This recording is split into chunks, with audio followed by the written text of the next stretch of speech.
Oh, YTPC, Joshua Stewart smoking a pipe up north in the woods. Once again, we're in the shop down south today. Just had the quick trip to the woods last weekend, but anyway, it's codger and a corn cob and tool time Tuesday. I got my corn cob here. It's a brand new Missouri Meerschaum Legend, I believe, that I picked up last time I was down at my local brick and mortar 200 miles away. Like Piper Dave 2023 says, you gotta pay the rent. So if I don't get anything else, I'll buy a cob when I'm in there. But I usually end up getting some of their house blend tobacco that's pretty good. I like their Virginia number 7 myself. But anyway, I'm just gonna show you what I do to break in a new cob. I mean, I don't know if anybody else does this. This is just something that I thought I figured it out on my own. Maybe I saw somebody else do it somewhere along the line, but you know how sometimes a new corn cob it'll have that corn cob flavor on your first bowl or two. So anyway, what I've already done, I've already just wiped down the mouthpiece with alcohol and ran a alcohol pipe cleaner through it. But then what I do, you never take a torch lighter to a pipe, except this time. So what I do is I take the torch lighter, I just char the inside of the bowl a little bit.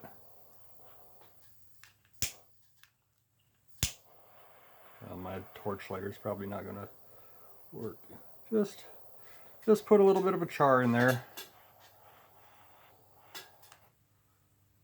Oh, not a little aggressive with the...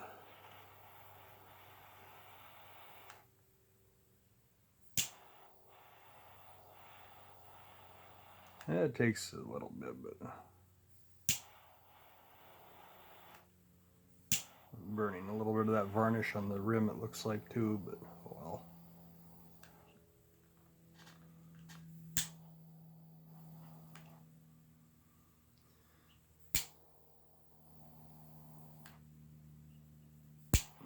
And maybe this is a bad idea too, but like I say, this is what I've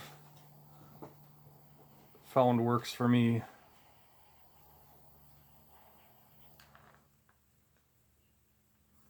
Just try to get a nice even char.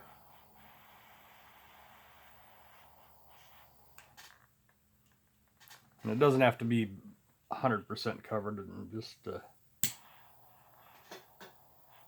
fact, this one is not charring as well as I was hoping.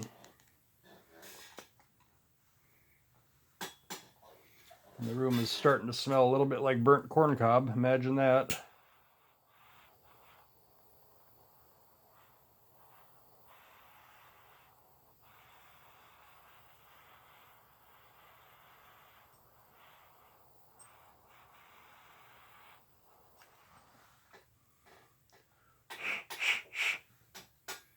Alright, I mean, we're not completely black inside the bowl there, but we got just a nice little char. I'm going to give this just a minute to cool back down before I load up. And maybe while I'm waiting for that to cool down, we'll do our little tool time Tuesday. Now I'm recording this, it's after 11 o'clock local time, but I figure it's still Tuesday, so we can do the codger and a corn cob and tool time Tuesday. Well, today what I got, I have another new tool, kind of a big one. Another Milwaukee. This is the Weed Whacker. Just got this within the last couple of weeks. Been thinking about getting it for a while, and there was a sale that came up that included the power head here, and then it's got a quick attachment here. Just loosen the knob, press the button, and the Weed Whacker head can come off, and then you can put on whole bunch of other attachments, and I got the pole saw with it, which I haven't used yet, but I'll probably be using it sometime the next week or so. And just kind of got sick of mixing gas all the time, every time you want to use a weed whacker, and then sometimes it won't start, and then you got to clean out the carburetor. And I figure this, you put a battery in, it'll go every time. At least that's the hope. And last weekend we were doing a little bit of yard cleanup, getting, say, my son is graduating, and we're gonna have many dozens of people, if not hundreds, so we're trying to get the yard looking halfway decent and stuff. Ended up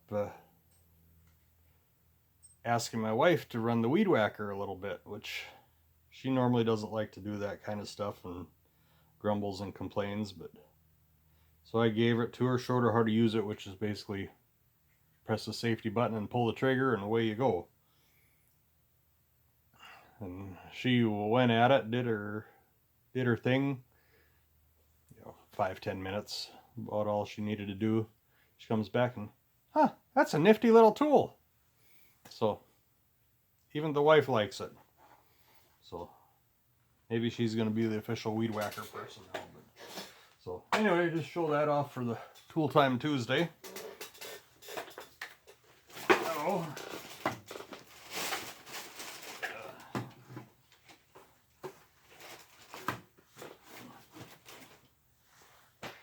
All right, is our bowl, it's still a little warm.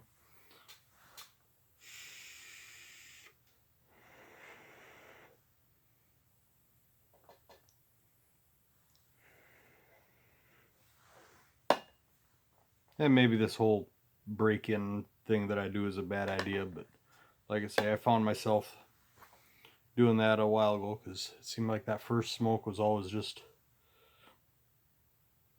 really corn cob tasting, which isn't bad, but it's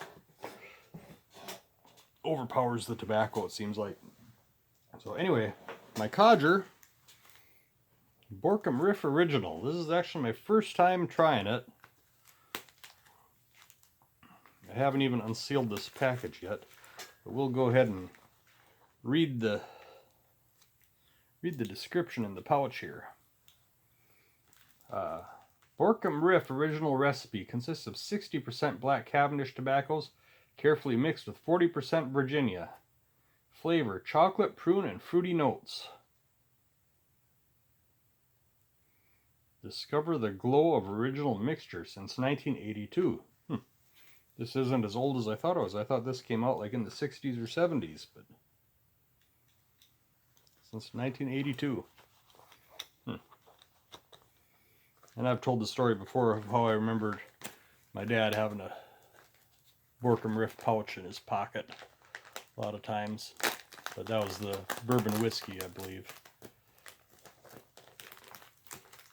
Well, we're getting some scents in the air. Well, there's definitely some fruitiness going on in here. Smell the, like prunes. Which fortunately I kind of like prunes. Alright. Of course it was kind of packed a little bit. This thing's still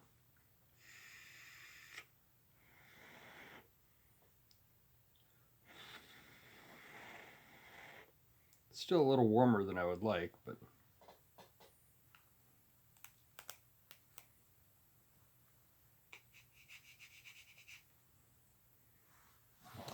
we'll load her up. See what it tastes like. Now I know Borkum Riff. Oh, remember when I first started pipe smoking, I was at my mom and dad's, and they had a little, this was I think last summer, they had a little barbecue at their house, and a couple of my brothers were there, and my aunt and uncle. And my uncle, I think he's in his 80s now, but he's I think he still thinks he's in his 30s. But he was telling me about how, well, back in the day, of course, everybody smoked, and like in the 60s and 70s, everybody was trying pipes.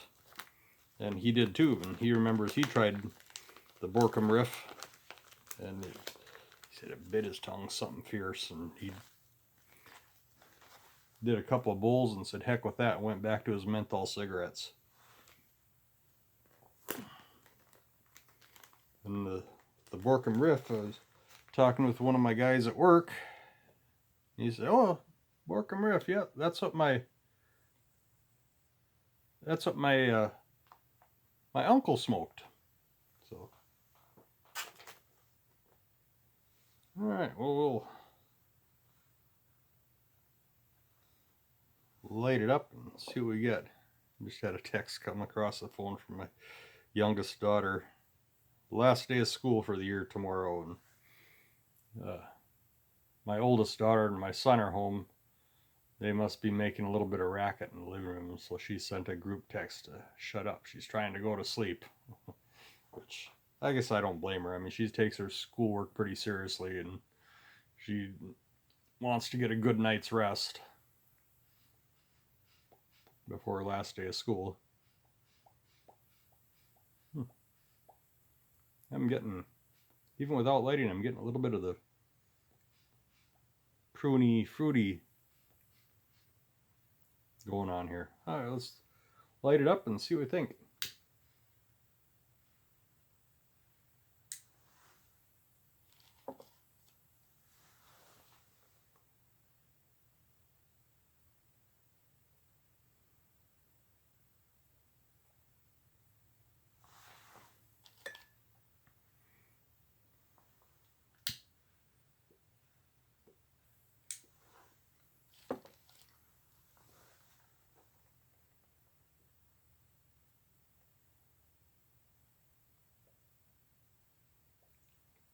I should have probably dried out the tobacco a little bit. It's a little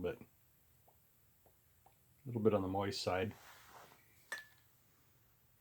And even though I charred the inside, I'm still getting a little bit of that fresh corn cob flavor coming through.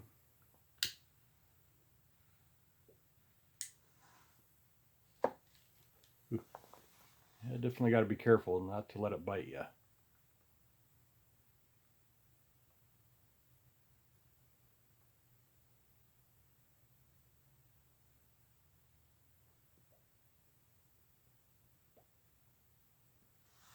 It doesn't want to stay lit.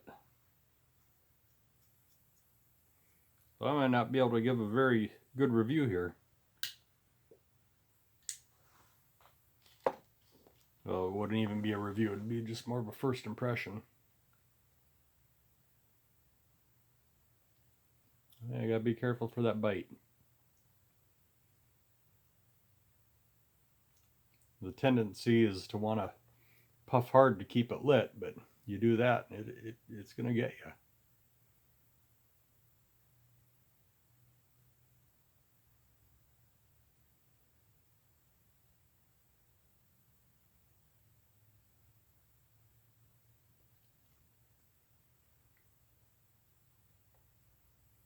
Tell you what, we're running a little long already here, so I'm going to pause it and maybe get about halfway down this bowl and come back to you.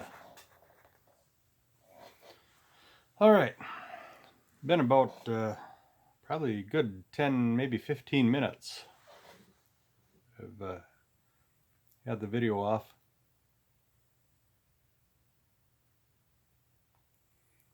And actually, as soon as I shut the video off, I don't think I had to relight. I mean, it's, well, maybe once or twice, but it stayed burning pretty good. But it keeps trying to bite. You gotta take it easy. And then I've been kind of directing the smoke so it's not touching my tongue right away, and it's kind of aiming it at the roof of my mouth, and I can feel it on the roof of my mouth. It's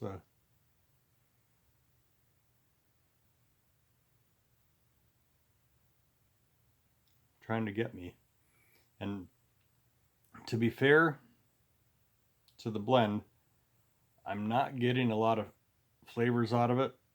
I think because it's a new cob, even when I did my little break-in thing, which I probably should have let it sit for a half hour before I filled it up and smoked it, because really the only flavor I'm getting is corn cob right now.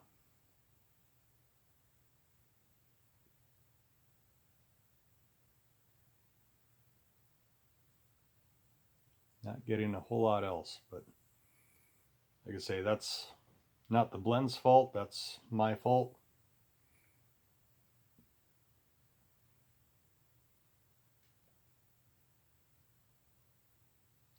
So I'm gonna have to do a couple more bowls to really give it a fair shot.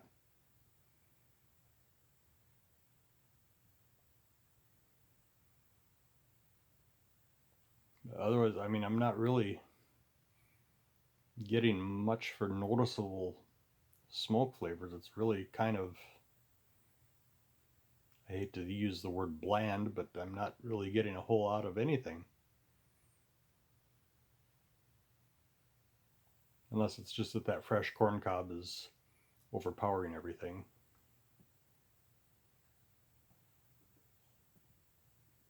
And maybe once I got the cob completely broke in, maybe it'll be a very pleasant blend, but I don't know. I don't know if a broken cob is going to help with this wanting to bite.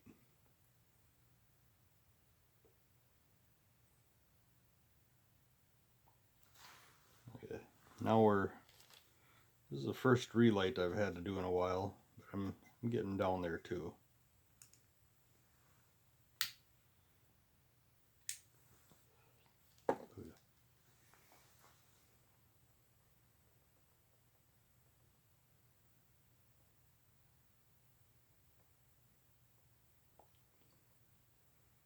So yeah, as far as flavor wise, very kind of neutral, not getting a whole lot of anything. Like I said, the pouch note was very pleasant, very, like I said, kind of pruny, whatever you want to call that.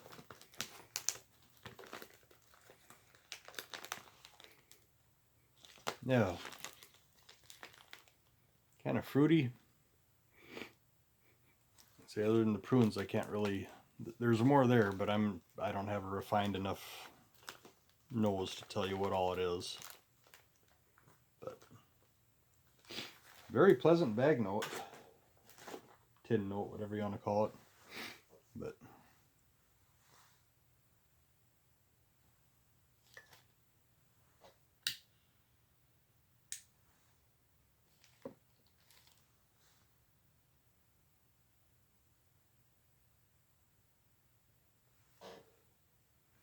yeah, I'm not going to be able to give this a fair assessment on this bowl.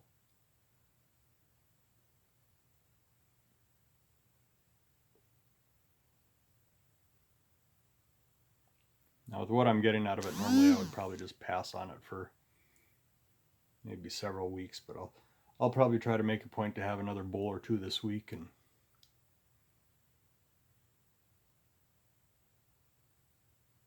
maybe after I've had a couple more, I'll give just a little update. But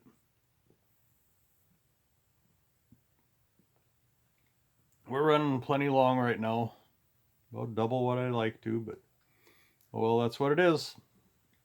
So I think I'll call that good for now. This is Joshua Stewart smoking a pipe up north in the woods. You have a good day.